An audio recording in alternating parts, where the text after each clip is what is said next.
Breathing in, breathing out, breathing in, breathing out. I am blooming as a flower. I am fresh as the dew. I am solid as a mountain. I am firm as the earth. I am free. Breathing in, breathing out, breathing in, breathing out. I am water reflecting what is real, what is true. And I feel there is space deep inside of me. I am free, I am free, I am free.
Good morning, everyone.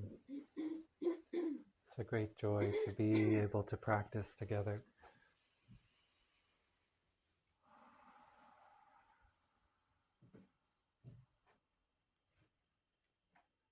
I have the opportunity to come into this space every day, but usually it's not filled with all of you.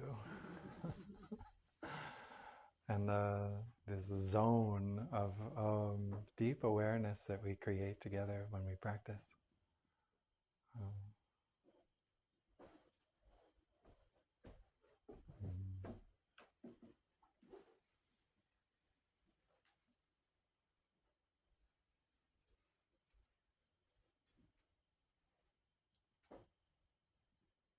Our teacher, Tai,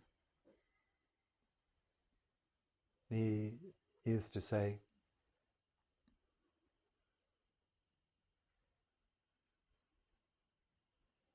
when you look at the wave on the surface of the water,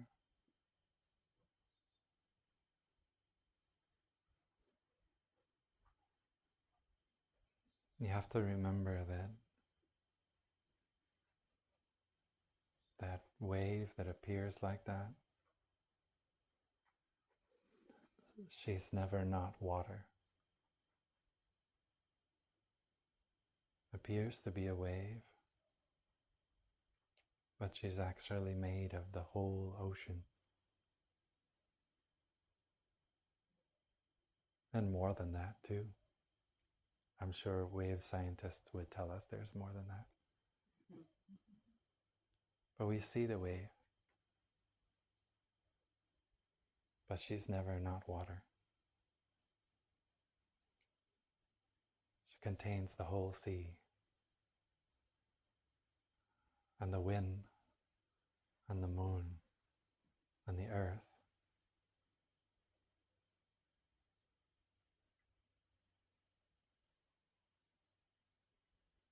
Do you hear the crickets? Close your eyes. Listen to the crickets.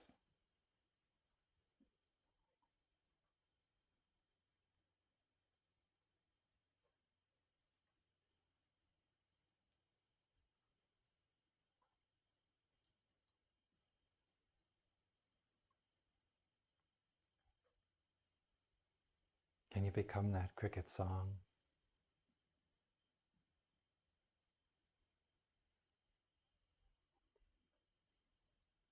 Do you know that you're not just sitting here, but you're also the singing of the cricket?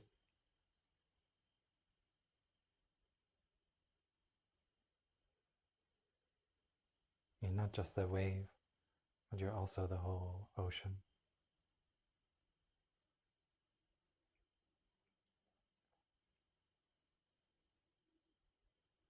You hear the wind rustling through the leaves becoming brittle, and a little bit more dry as we move into autumn. You hear those sounds.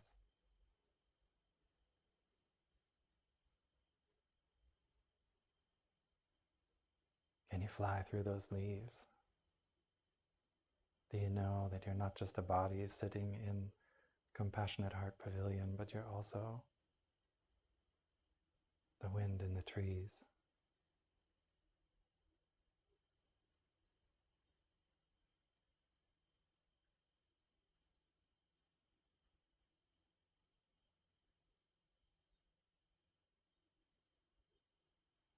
When you open your eyes and you behold the flower in the vase with its deep colors,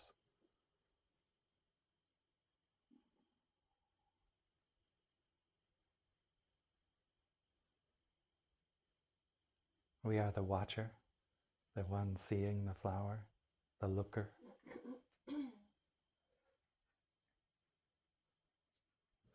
But can you open that space inside the heart? Drop beneath the surface of the water. Wave knows she's water. The watcher, the looker, and that deep color of the flower petals.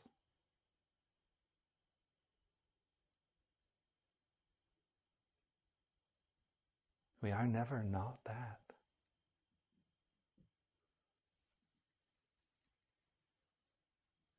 This is a deep and lovely power.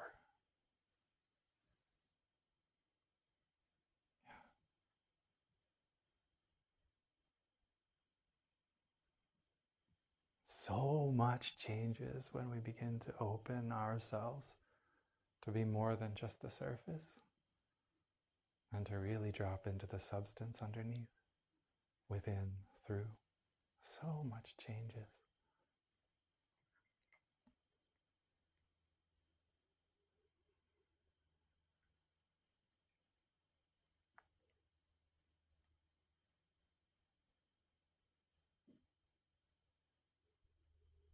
It's very powerful.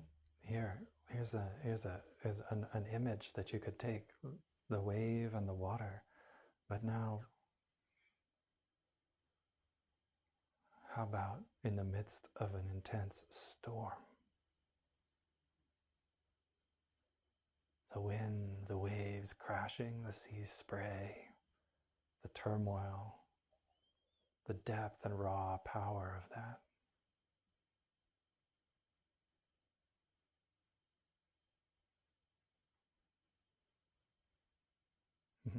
But it's more than that. Right? It's even more than that. What a power we have.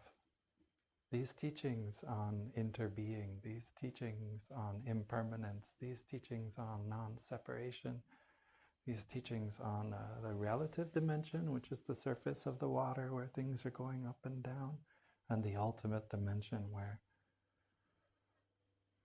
there's not really much we can say about it. Right? It's so powerful.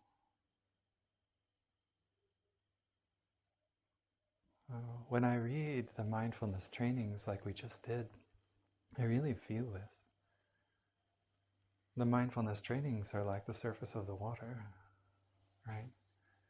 But they're being shaped out of this insight of interbeing, of impermanence. The things are always changing and shifting. Nothing ever stays the same. The things always have to interbe with each other. They can never stand separate. And because of that, right, the expression might look like this, right? When I contemplate how I might communicate with another human being, how I might speak, how I might listen, because of the depths of that water, because of what that means, I might shape my listening, my learning, my loving, my speaking like this.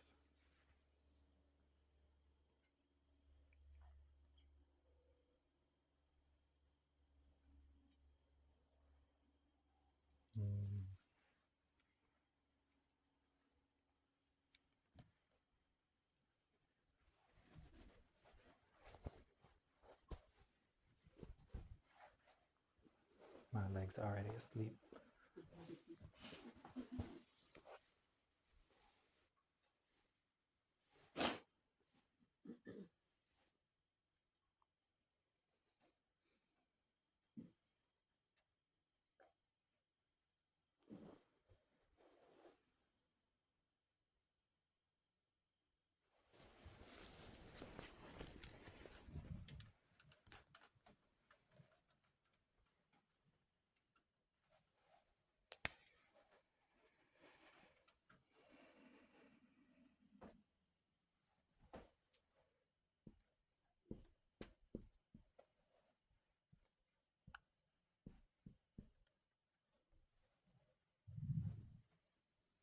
The wave represents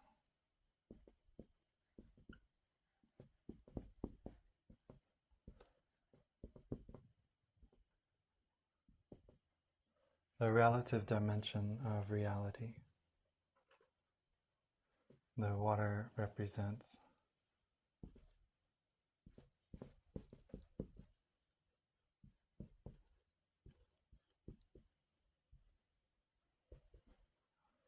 the ultimate dimension of reality.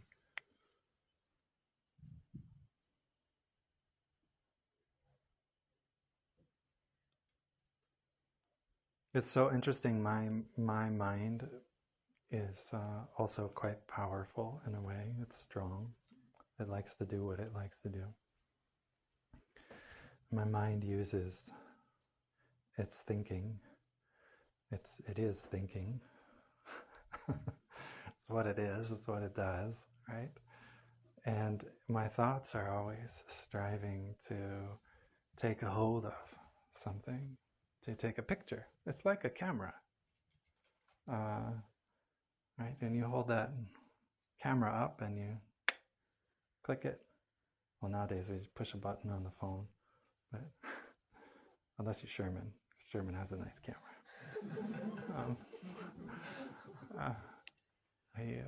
You click that, and it takes something which is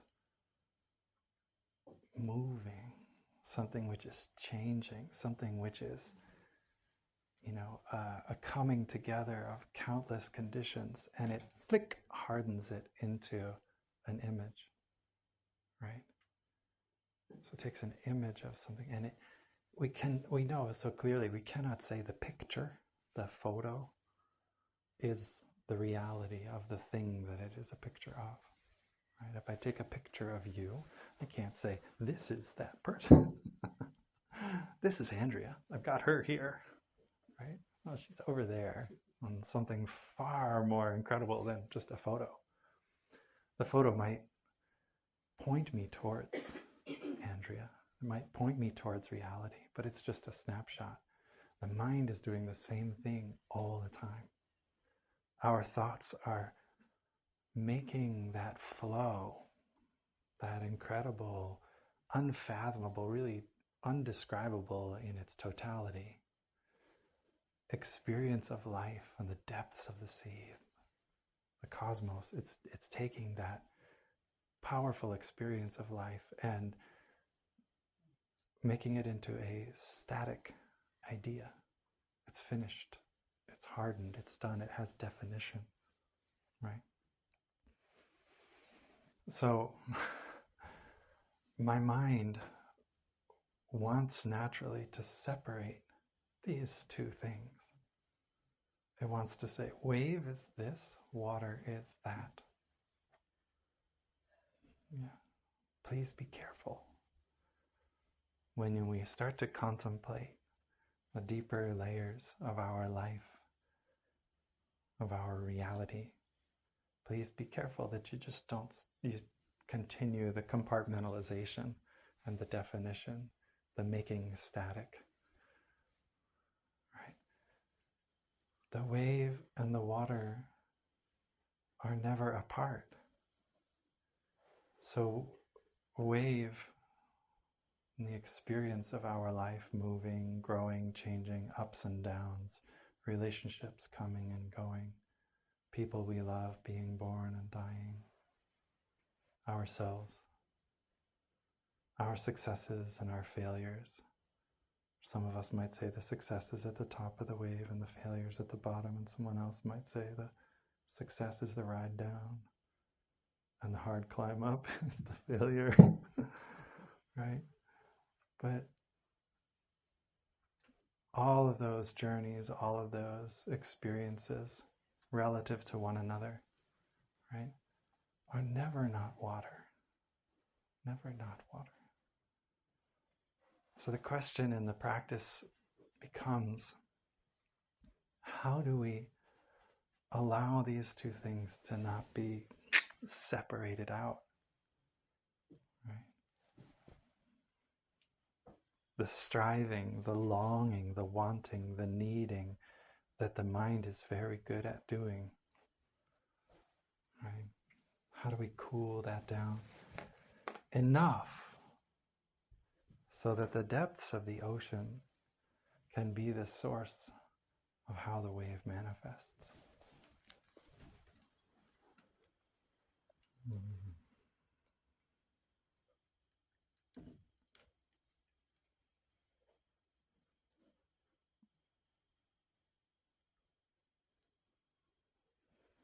Our practice allows us to cultivate this experience.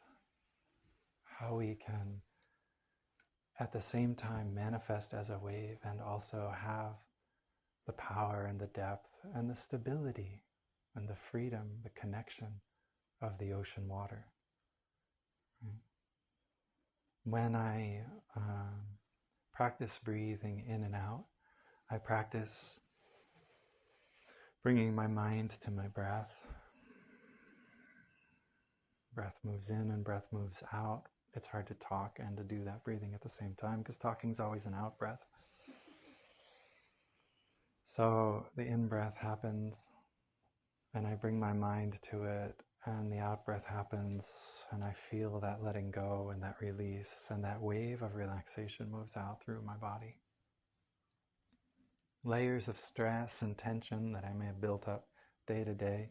Those of us who have been here since Friday evening We have had many moments in the last 2 days when this has fallen away, and we already feel pretty present and relaxed. And those of us who just arrived today, maybe you feel more fresh on that surface of a little bit of tension there. And right, breathing in and out. On that out breath, things fall away, tension falls away. And so the tension and the stress in my life gives way to the relaxation and the ease in my breathing. And this is in a relative dimension experience, right? There's tension and stress. I bring my awareness and the intention, my practice, intending to release that, and the release happens. Now there's a different experience. This is in the relative dimension. The up and down, the coming and the going of the stress and tension. The gathering in an awareness and the releasing and the letting go.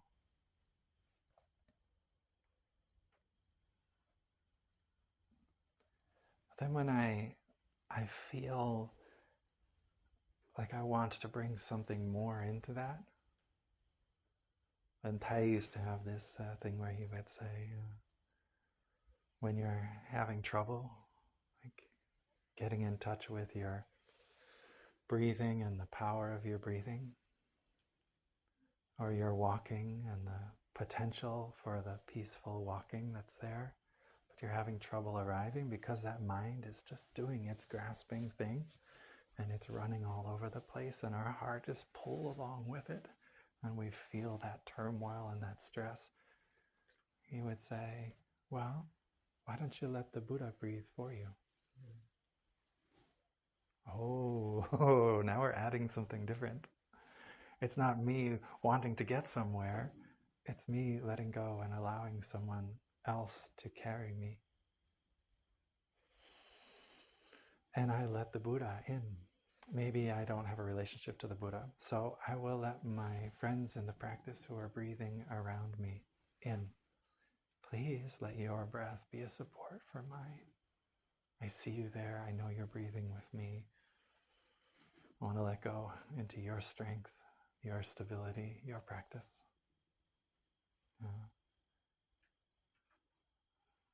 I also use Tai, just himself, as someone that I go to in that moment. But I'm aware I've spent time with you. You have become part of me. So I'm going to lean into that part of me, which is you. And let you breathe for me. So I don't have to do anything. Just be there, and you'll breathe for me. Now I'm going a little bit beneath the you and the me and the separation of the two. Now I'm allowing you in. We are becoming the water. Yeah. I know that Tai, I have studied his teachings, I have watched his talks, I have walked with him and breathed with him, and he has become a part of me. So I'm going to lean into that and let Tai do the breathing, let Tai do the walking. I do it a lot with the bell, honestly. Half the time you see me, if you've ever seen me invite the bell, I'm actually just being like, well, I'm aware that I'm a little bit not grounded right now. Tai, will you please do this for me? I let Tai invite the bell, right? I drop into that water, I drop into those depths, right? Where there is no separation, there is no definition between us. I know that I am that. This is an easy intellectual thing to do, right? To see the connection, the interconnection, right? That's an easy puzzle to make, right? And we can put that together in our minds. The trick is, can I actually let it happen? Let the water actually shape the wave.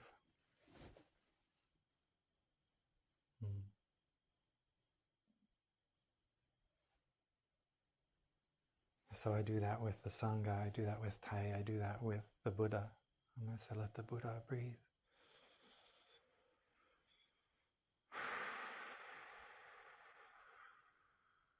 And the Buddha begins to breathe for me, with me, through me.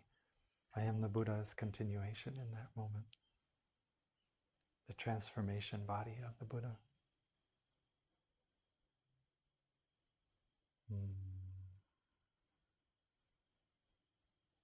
And walking is the same. When we practice walking meditation is the practice of walking. Right? It's to bring our awareness to the act of the walking. We make those steps, we put our feet on the ground, and they move.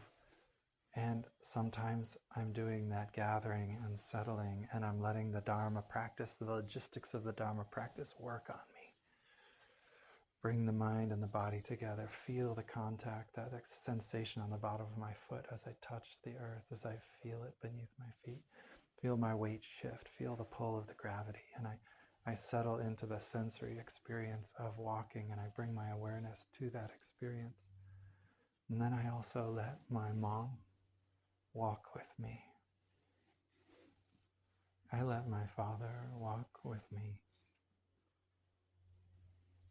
I've been doing that a lot lately. My dad had a sadness in his life in the last couple of weeks. And as I walk, I walk with him. He also has really bad arthritis in his body. And it's hard and painful for him to walk in his body. But he's also in my body. I am the continuation and transformation of my father. I know I can't take him out of the cells of me. He's there, so I'm going to invite my father to walk with me in this moment and to practice holding that tender place, that pain of loss that he's experiencing right now. And I hold that with him, and I allow the practice of mindful walking and being with my father to happen. Hey, Dad, let's walk, walk, walk. Let's do this together. Let's feel the earth. Let's breathe this breath. Let's make this step.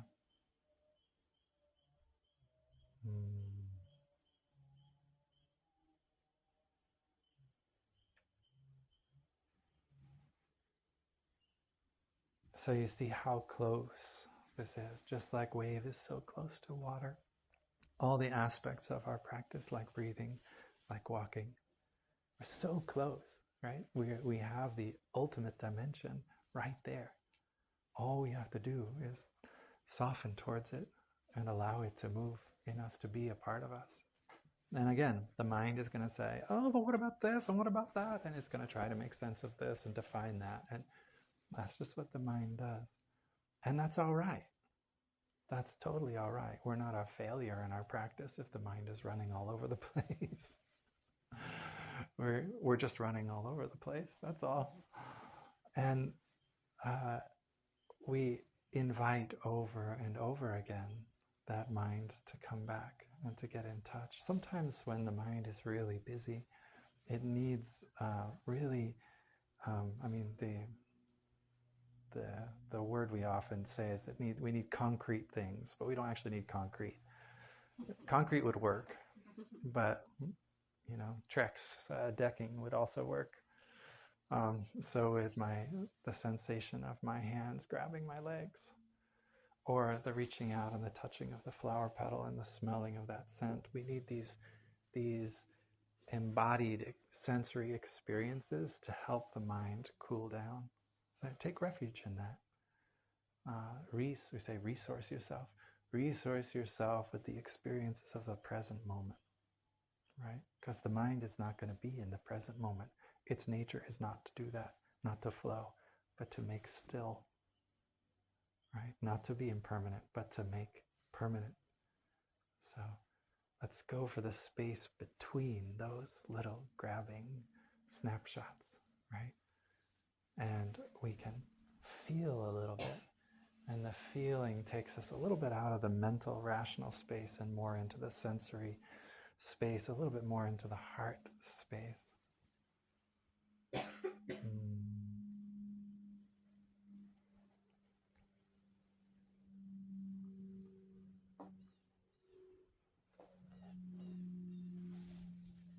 We have an experience in our practice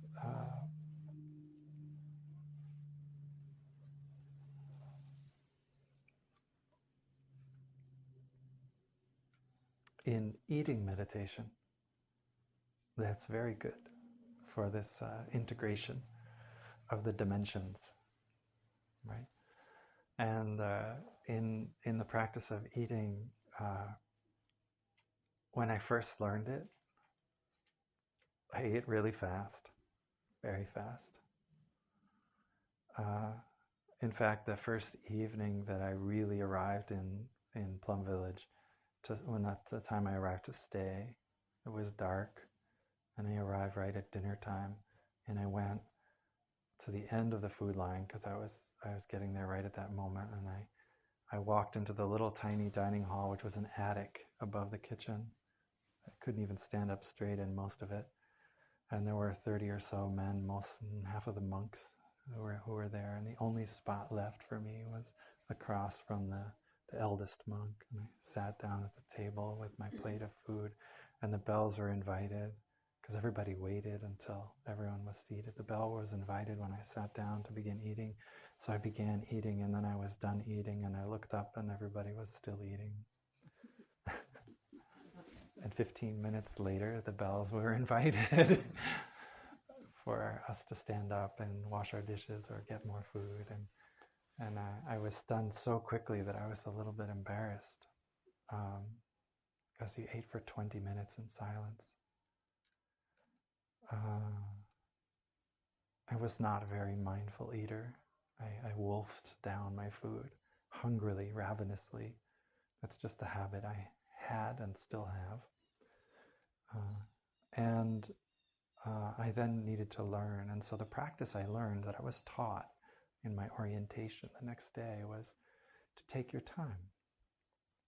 Put the utensil down between your bites so you're not shoveling the next mouthful in before you've even swallowed, right? Put the utensil down, and after you swallow, take the bite. Slow it down, right? Chew your food at least 30, 40 times till it becomes a liquid before you swallow it. Slow it down. But what is this an invitation to do is to enter into that sensory experience, to really arrive in the present moment, aware of the movement your body's making to get the food to your mouth, what you're doing in the chewing, salivating, swallowing. You know, everything is done so consciously and intentionally, and you enter into that act of eating and it becomes marvelous. It's amazing, because instead of spinning in some craving and hunger and story of agitation in my mind, I'm now experiencing this act of taking the body of the cosmos into my own body and letting it become the energy and the substance which creates me, like the non-separation. And then the next dimension of the practice which was added was now contemplate your food. Right? So don't just settle down and cool down. Look deeply at your food. Boom. Doorway of interbeing opened. When you take that bite of carrot, aware that it is also the sunshine. Taste the sunshine. Taste the earth, the minerals of the earth. Feel the love of the gardener, their passion, their wonder that they have given their life to grow things like this, right? Opening the heart and the mind to this greater dimension of reality, not just carrot, not just me getting calories or some sort of vitamin, right? But a transmission of life and life energy, a connecting point. Eating is awesome for bringing the dimensions together.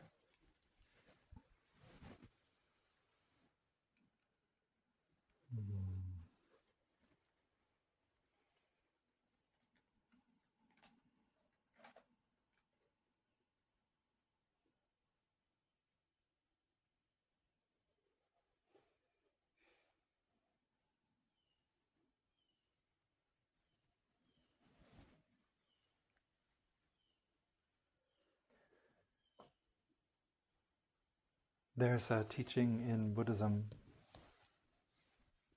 which has its roots in older cultures and cosmology, older than Buddhism.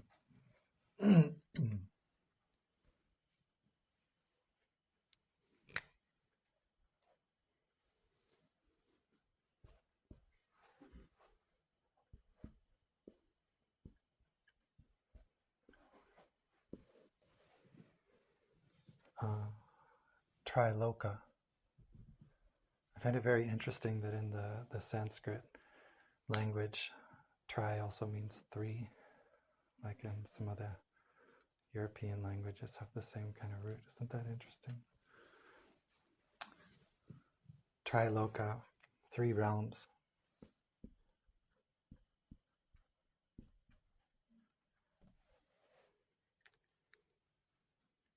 In the Hindu, ancient Hindu, pre-Buddhist view of Triloka, this is a representation of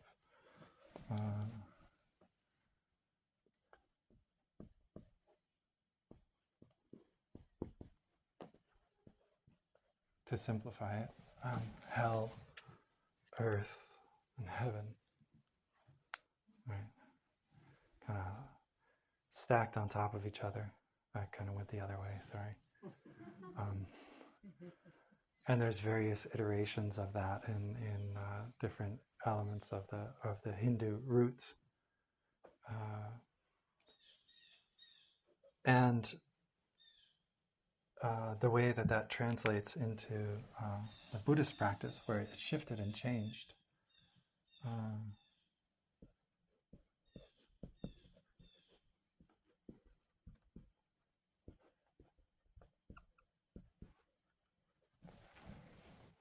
A realm of desire, realm of form, and a formless realm. And in a traditional Buddhist context,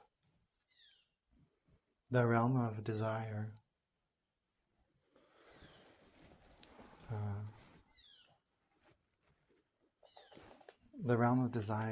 is inhabited.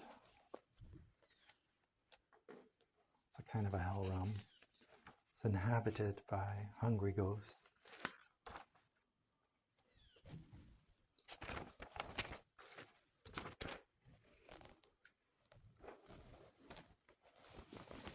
Kamaloka, hungry ghosts,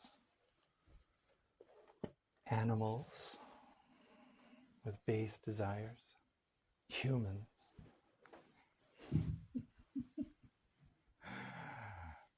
And the realm of form is inhabited by divine beings of virtue and merit, awakening radiance. And the formless realm, well, again, not much you can say about that. But they're seen they're presented in a traditional context, they're presented as a motivator. Like to understand that they're, sometimes I am born in a hell realm, a realm filled with intense suffering, desire, craving, fear, right? And I want to not be there anymore, so I must practice to accumulate wholesome merits so that I could be reborn in a higher realm, and a higher realm, and a higher realm, and work my way up from a hell and hungry ghost through my base desires, through even my human desires, up into a kind of awakened radiance, and enter the realm of merit and definition and form and virtue and learning and growing. One where I'm no longer victim of and perpetuating the cycles of craving and grasping and desire, but I am now learning and growing and cultivating the well-being, right? And eventually to be reborn into the highest heavenly realms, right? And in the formless realms. So it's a motivator, which is presented like that. And this picture of it also in the old languages talks about us having being born into one existence and having the opportunity to accumulate something so that when we die, we can be reborn in another better existence. This is a motivator. This is a motivator. But it's not so hard to see that we don't necessarily have to die in order to be reborn in another realm. Right? When I am overcome with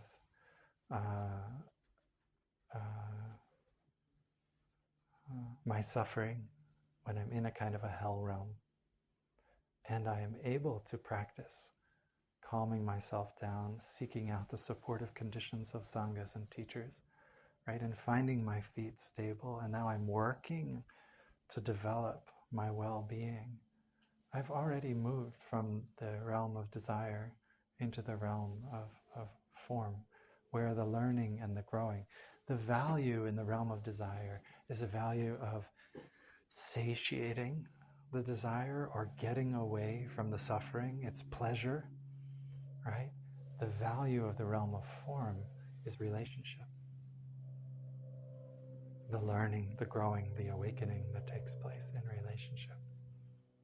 Right? So the moment I shift already from seeking my pleasure or seeking to satiate, right? To not be overwhelmed with my aversion or my attachment, but instead to step back, to learn, to grow, to deepen my understanding, to cultivate something beautiful, I have already been reborn, right, into a new realm. In fact, I probably was never entirely in one or the other, right?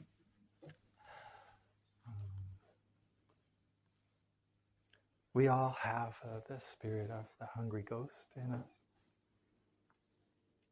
The hungry ghost is the being who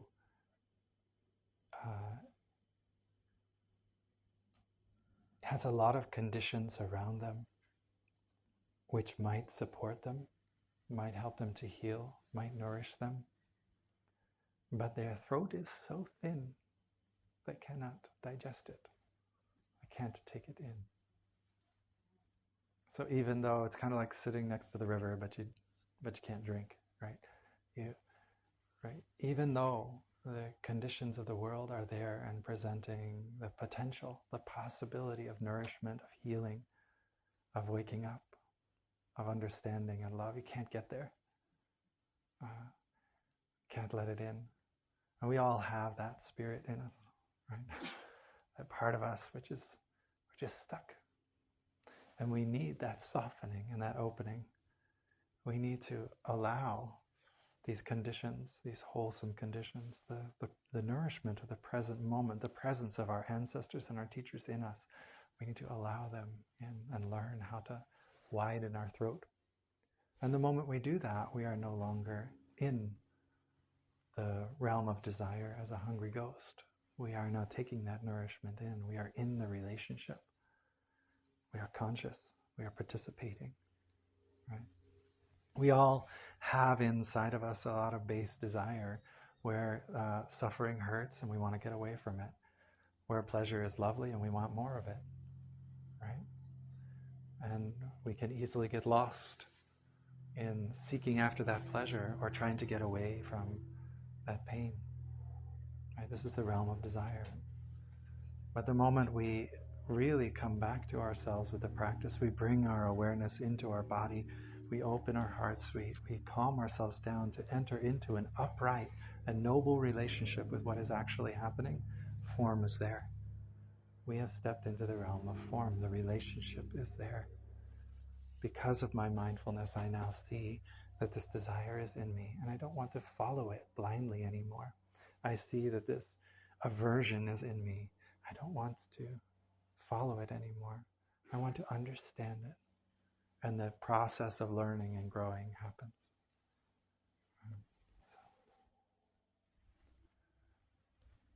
And where I started, this sharing was really around learning how to allow this deeper dimension of reality, the ultimate dimension of reality, the formless, the non-separation, the interbeing. To allow that to support us in our work of cultivation, our learning, and our growing.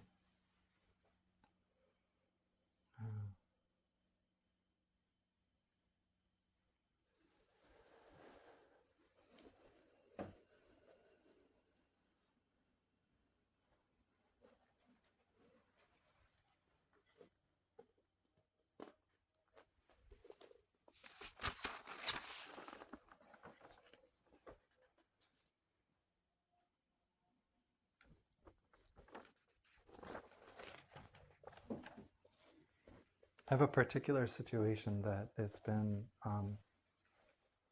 a long challenge of learning for me in my daily life, where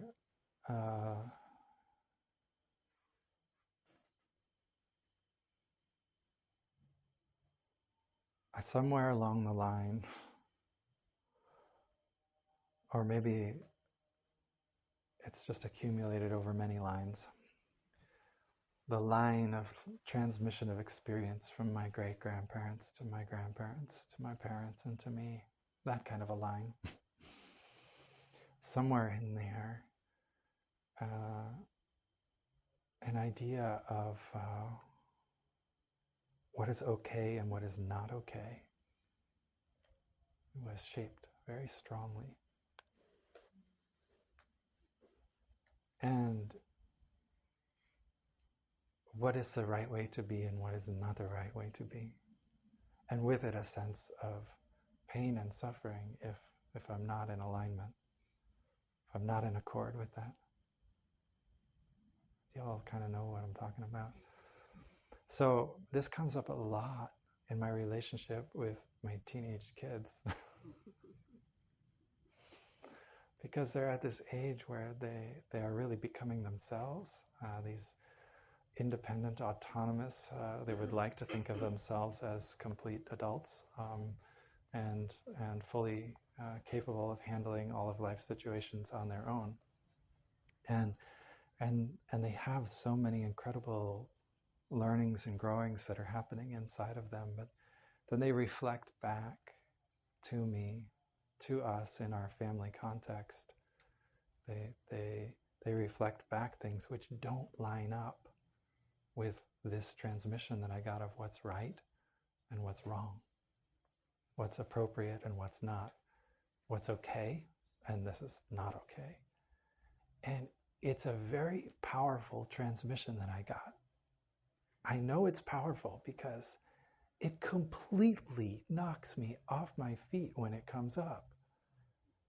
I could be just seem absolutely fine, going about doing whatever in the house, sweeping the floor or writing a letter or even just playing with them, and then that line gets crossed and I don't know where my feet are. The only thing that has to happen in that moment is that my child needs to understand that this is not okay.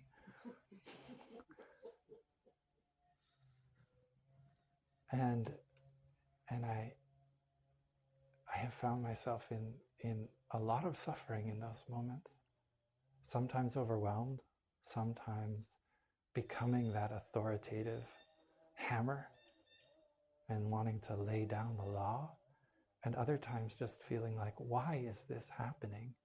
Because I really, another part of me sees that it's absolutely fine, right? My child is absolutely fine, or they're doing okay, or I understand that that's normal, or this is just pushback being a teenager, or whatever insight I might have, right? But that force of habit energy comes from deep inside somewhere. And my brain goes into that desperate fight, flight, it's producing the chemicals. My whole system gets tense and I am stuck, right? And lost, overwhelmed. I'm drawn back into a very unstable space, right? And the learning and the growing and the developing of the beautiful relationship, which I really want to be there between me and the child, is not what I'm seeing in that moment. I mean, no, it's there somewhere, but it's not where I'm at. And it's taking a long time to meet this energy in me. And I'm working really to on the level of like present moment senses, relative dimension, to create structures in me and around me, and to practice knowing and understanding, oh, what's going on in my brain and body right now. Okay, that's a little bit of insight. And if I can remember yesterday, those of us who watched Ty's talk, Ty said, mindfulness is also recollection. If you can remember your insight, right? So that's insight. Like, oh, right, my brain just went haywire. Okay, if I can remember that that's happening, I have a little perspective. And if I can maintain that, right? If I can remember that, of course, my children are pushing into their own spaces and testing the boundaries. That's what young people need to do to discover who they are. It's a little bit of insight. If I can see that and remember that, it gives me a little bit of space and pause. So many little things I can do. If I can remember my basic practice of strong emotion, let me practice embracing tenderly. There's something tender in here to be held. If I can remember so many aspects of the practice to support me, I can build up a resource so that I don't have to be carried full on into enacting, reenacting, turning this wheel of samsara again in this very unstable way, and printing the suffering on my children in the way that somehow it was printed on me. Right? So there's a lot of practice of calming down and knowing these things, these tools, and having these tools available to help me get stable, to help me not just to live in the space of the turmoil and the instability of the realm of desire, but to get my feet back on the ground, to establish the right relationship again, to put my mind on the merit, to put my mind on the virtue, to put my mind on the well-being, and not just on what's right and wrong, right? But to go deeper. Wonderful. What has really helped me a lot is the ultimate dimension. And the practicing, especially when I'm not with my, well, sometimes with my kids, but when I'm not in a situation where there's something difficult going on, practicing to touch that deeper part, that deeper knowing, where there isn't an up or a down or a right or a wrong in the ultimate dimension, right? It's beyond that. And if I can learn to touch that energy of such deep calm and deep connection, then I can see, whoa, look, wave of ancestral transmission has come up, but I'm also the water. I can be here to catch that wave and help it to settle down, right? So I go there, I go into my deep knowing. The practice of walking with my ancestors has been really lovely. The practice of breathing with Thai, the practice of touching the earth, even the practice of eating, all these things cultivate in us that resource, that connecting point, so that in that tricky moment we have a tool, we have something we can lean into, lean on, go into, drop into. So I know, if I can remember, if I've practiced it, right, to really feel it, and I can remember in that moment, wait, Michael, this is an ancestral habit energy of reactivity. This is an intense, strong transmission I got from parents and grandparents. And if I can know that and remember that, I already am opening the door. Now, if I have practice to connect with that in love, practice to connect with that, with the radiance of my mindfulness, to open the heart connection and to understand that all of my ancestors did their best, and that with the support of our spiritual ancestors, we're doing even better going forward, right? I pull all of that together. That's my reservoir of the ultimate dimension. So just knowing, wait, this is mother, father, grandmothers, grandfathers. This is an old transmission. Already that thought brings space.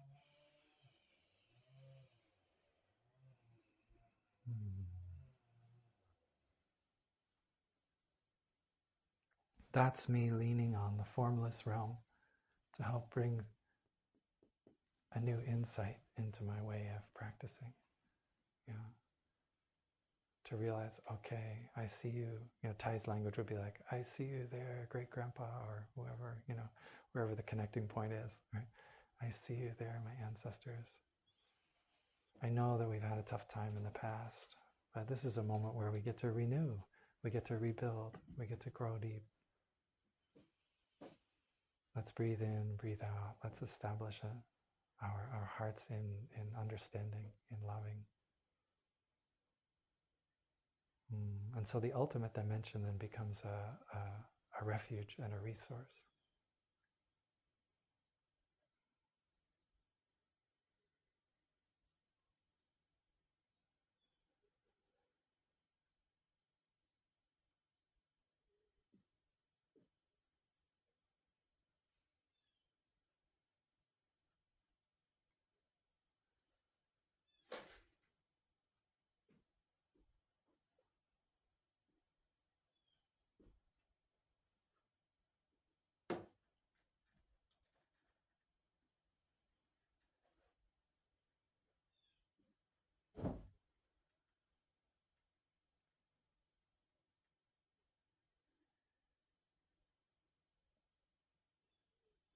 Underneath the deep suffering that arises in those hard moments, underneath that,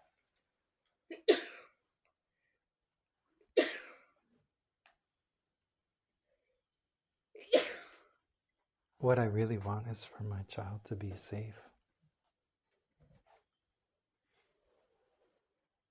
What I really want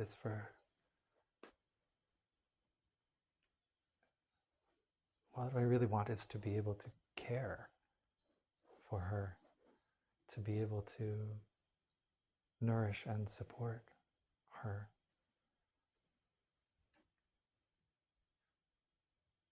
What I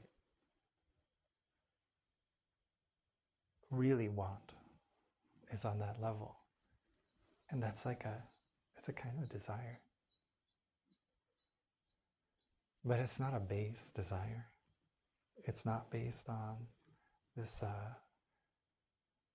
pleasure and wanting more of that. It's not based on a fear of pain and wanting to get away from that. It's based on the experience of really knowing her, having that beautiful relationship with her, right?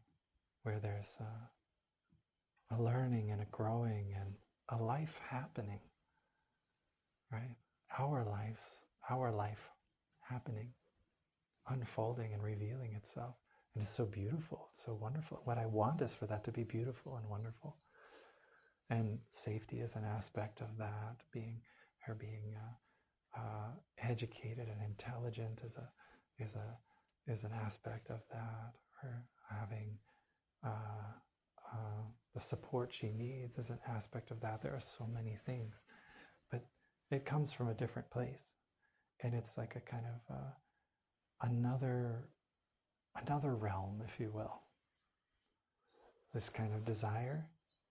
It's like the desire realm from base desire of pleasure, of attachment and aversion.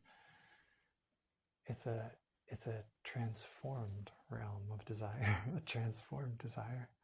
It's a desire based on the deep experience of the practice of the awakening. And it changes the aspiration. So instead of the aspiration being to force control and safety in one particular way, or or a sense of rightness and wrongness in a way. The aspiration is now to see that she is has the conditions she needs to flourish in the way that she needs to flourish in her life. Right? Still a want, still a desire. There's still something there, but it comes from a different place.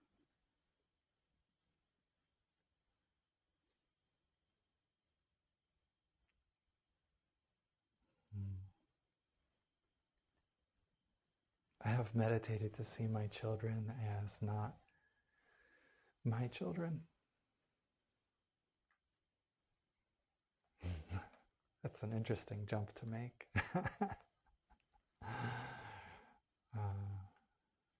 The idea that my child is my child. Yeah, but to go deeper than that, to see them as children of the cosmos, of the earth,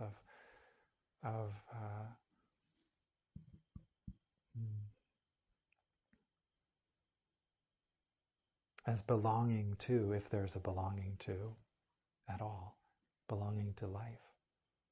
Right? That kind of meditation helps me so much. Not to have to follow my habit energy of parenting properly. Right? And it comes from a deeper look. It comes from me not just looking into myself and my ancestral habit energies and where this transmission comes from and knowing it and embracing it and cooling it down, but also looking at my child and seeing who they truly are. They are the continuation of all of this, but they're also the continuation of so much more. To look into my child and see earth element, water element, air element, fire element. Wow, okay. All the doors are now open. To look into her and see all of my generations of family, but also her mother's family there as well. Wow, the doors are wide open. And to see this earth that she is a part of and all of its beings as a home, as a family, and to really open my heart with the eyes of interbeing to experience that. This is a kind of deep-looking meditation. And I do it like I was doing with you at the beginning of the talk. I go really slow.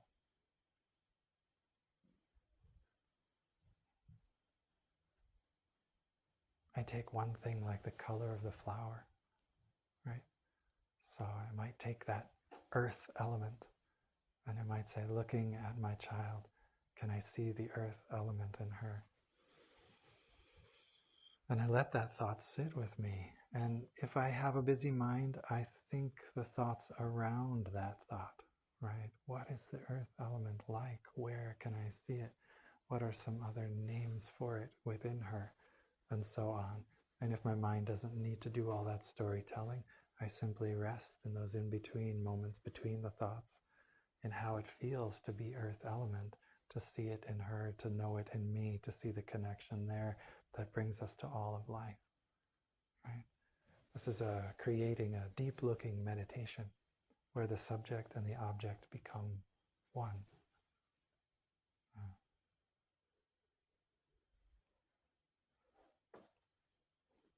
Where we take the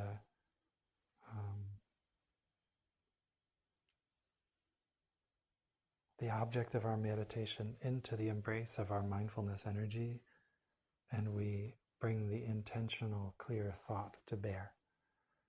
And the thought is a set of words, concepts, there, the wave on top of the water, right? But every word, every concept has a meaning. And I want that meaning to be felt, right? My child is the water. It's made of the water. Okay, so I hold that image of my child and I bring the thought of my child is the water.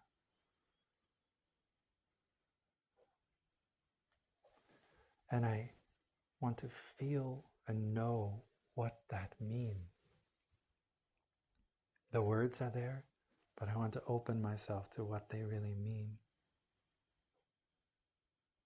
Breathing in and out with enough space in and around the thoughts, the intentions of the meditation to experience them. This is the doorway. Yeah. And when Tai talks about deep-looking meditation, this is the kind of thing he's talking about. He's not talking about an intellectual exercise. That's easy, right? That's easy. We can all do that, right? Oh, I see the connection between this and that and this and that and this and that. Yeah. But can we stop enough to open the door to allow the tremendous power, the tremendous beauty of the ultimate dimension to help shape the experience? To really know, to really know.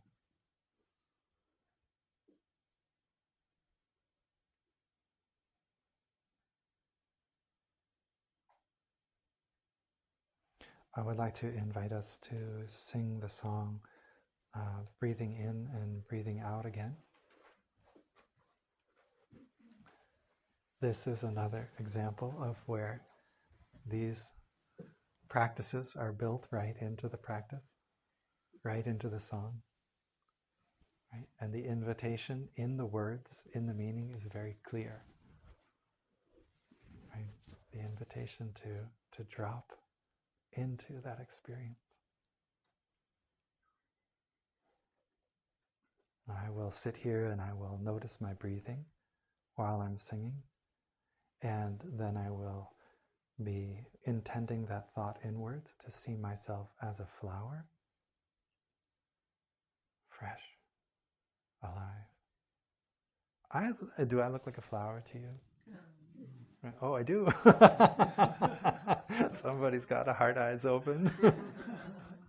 Right? Typically, this is not a flower. This is a Michael, right? But in this moment, I'm going to open that dimension, see what happens. The dew, fresh like the dew. The mountain and its solidity. The earth, firm, deep, settled.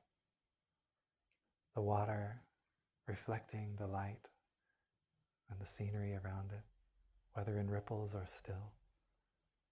The space between stars. Right? Okay, you ready? Breathing in, breathing out. Breathing in, breathing out. I am blooming as a flower. I am fresh as a dew. I am solid as a mountain. I am firm as the earth. I am free. Breathing in, breathing out. Breathing in, breathing out. I am water reflecting what is real, what is true. And I feel there is space deep inside of me. I am free, I am free, I am free. Let's do it one more time. This time, no trying, don't worry. Breathing in, breathing out. Breathing in, breathing out. I am blooming as a flower. I am fresh as the dew. solid as a mountain. I am firm as the earth. I am free. Breathing in, breathing out. Breathing in, breathing out. I am water reflecting what is real, what is true. And I feel there is space deep inside of me. I am free, I am free, I am free. Oh, dear friends, may the choices that you make in the coming hours and days be filled with your ultimate dimension, with the insight that arises from touching life deeply, so that the surface reflects the depths. Yeah, that real understanding and love, the insight of our interbeing, our happiness is shared, our suffering is one, can be reflected in the way we meet our loved ones and our work in the world. Thank you.